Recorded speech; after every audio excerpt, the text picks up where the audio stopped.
the Harry Potter universe. Number 12, Imperio.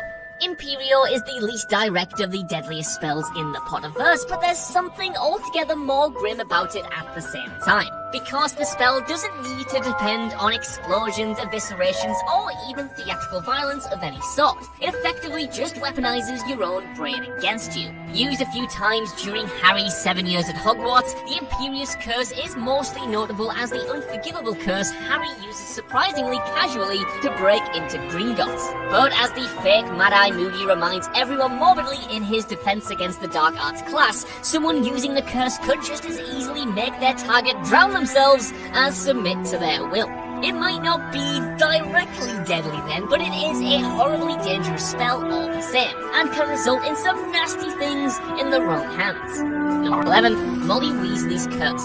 While the Weasleys are presented as something of a joke in the wizarding world, at least by those pure-blood wizards who go in for the whole magic is might mentality, they're a prodigiously talented lot. Charlie is one of the world's leading dragon experts, Bill was head boy and goes on to be a curse breaker, and, Ron's a really good goalkeeper. Wow, look at that save, isn't he? So good. But it's their mother who is arguably the most powerful of the lot, judging by her use of a spell that seems entirely unique to her. Just as Lily Potter's protection charm on Harry that saved his life wasn't necessarily a recognized spell and was amplified by her love, Molly displays an extraordinary feat of magic in killing Bellatrix Lestrange thanks to the same power source. When Lestrange threatens Ginny, Molly kills her with an unspoken, unidentified spell with no telltale flash of green that kills her. And in the films, the effect is emphasized even more when it makes Bellatrix disintegrate. We still don't know quite what the spell is, but it's clearly a fearsome one. Number 10, Protego Diabolica.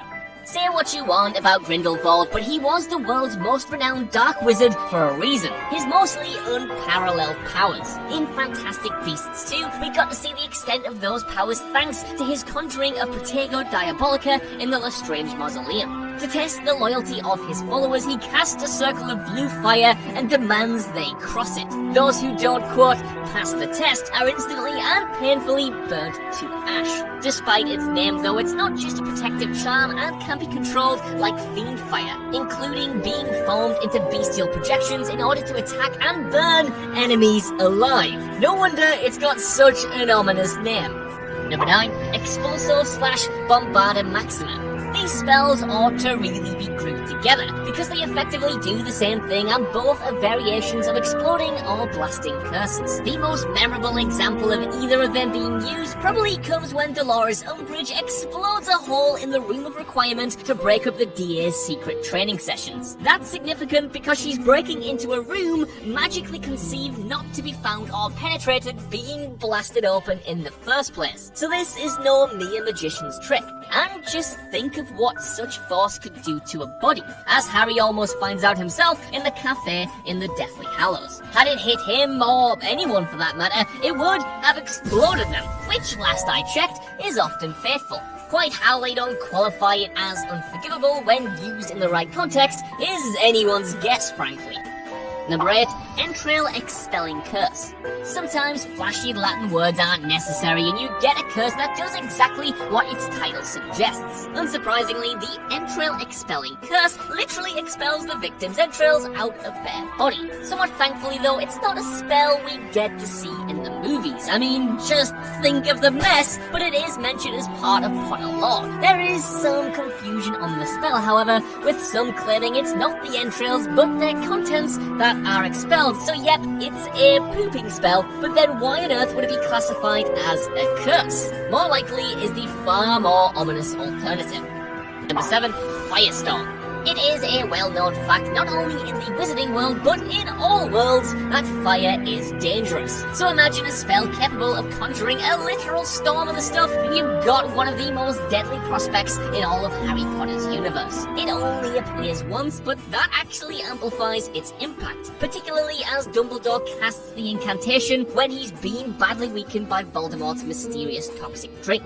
If the ferocity of the firestorm he casts then reflects his weakened state, a full-blown version of the incantation would be phenomenal. And while this is not cursed fire, it doesn't make it any less deadly for anyone in its path. Number 6, Confringo.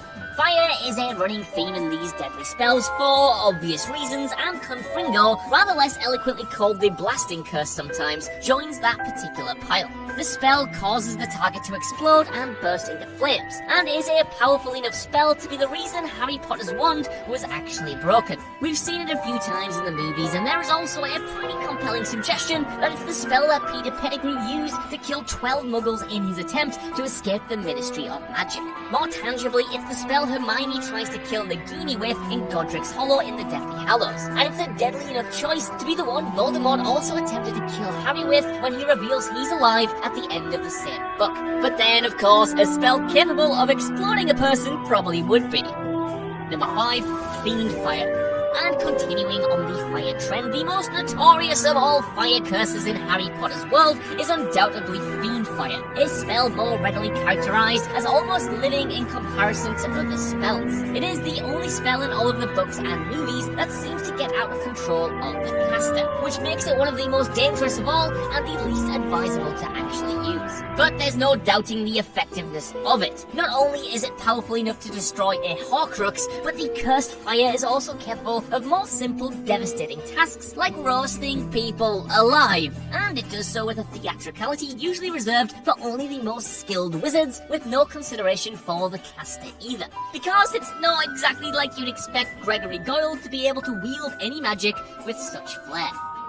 Number 4, Transmogrifian Torture. The minute you add the word torture to the end of anything, you know you're looking at something particularly ominous, and while there is murky history surrounding the Transmogrifian torture curse, its legend is even more disturbing than the Cruciator's curse, or at least the implications of it are. The only time it's ever mentioned in the Potterverse is thanks to Gilderoy Lockhart, who wrongly claims it's what probably killed Mrs. Norris in the Chamber of Secrets. He's wrong because she's not dead, but it's key to qualify that while Lockhart is a liar, he's also a magical expert. Just because he's not particularly great at it doesn't mean he doesn't know it, so we have to assume the torture curse actually exists. All we know is that it tortures its target to death, and the name suggests it's based on the word transmography, to alter to grotesque effect. In other words, twisting a body so much it changes shape and then kills you.